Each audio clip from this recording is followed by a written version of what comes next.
Μετά το πρώτο γκολ του Ολυμπιακού ακολουθεί Βουβαμάρα στις εξέδρες του ΠΑΟΚ. Έκτη και άφθονος 6.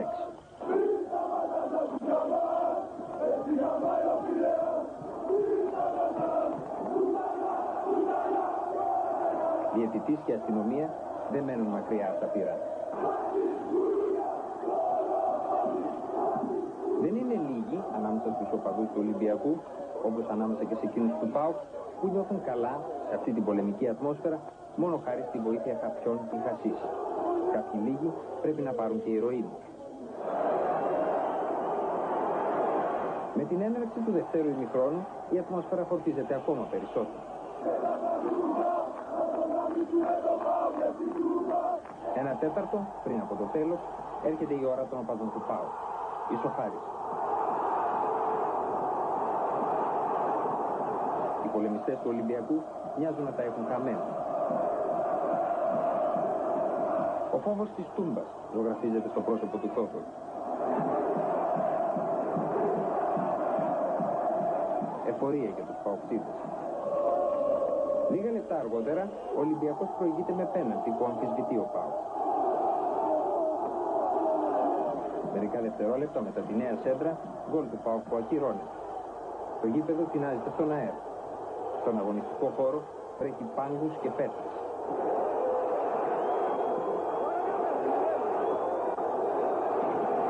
Οι πάγκοι έρχονται από την εξέδρα των επισήμων.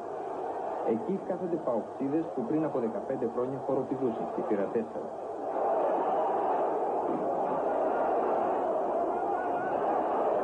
Οι παοκτίδες λίγο πολύ θεωρούν θεμητή την εκδήλωση αυτή της βίας.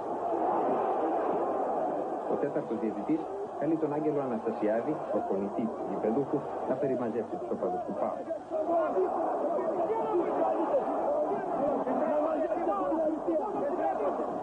Η αστυνομία που έχει αναλάβει να κρατήσει χωριστά τους οπαδούς των δύο ομάδων βρίσκεται σε κατάσταση πανικού.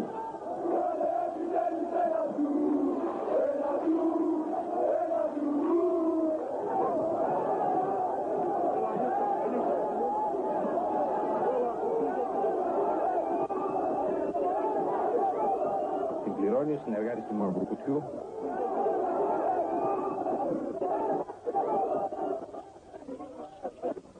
Ύπνη εξέταση. Όπου το Αθηναϊκό χτυπούν και από όλοι. Προσπαθούν να κρύψουν τους φόβους τους στην αγκαλιά της ομάδας. Οι πέτρες πέφτουν βροχή. Οι οπαδοί του ΠΑΟΚ δείχνουν αξιοθαύμαστη αυτοσυγκράτηση για τα δικά τους μέτρα. Οι τραυματίες είναι μόλις 10 ή 12. Ένας αριθμός μικρός. Να σκεφτεί κανείς ότι στην Τούμπα έχουν γίνει και χειρότερα. Ο Ολυμπιακός φαίνεται να νικά και στη μάχη της εξέδρας. Η εκστρατεία στη Θεσσαλονίκη, παρά τις θυσίες, πιάνει τόπο.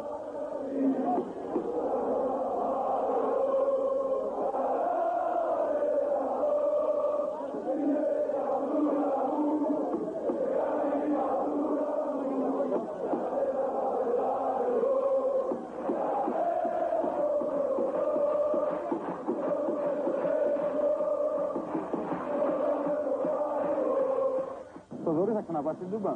Βεβαίως. Η καλύτερη εκδρομή.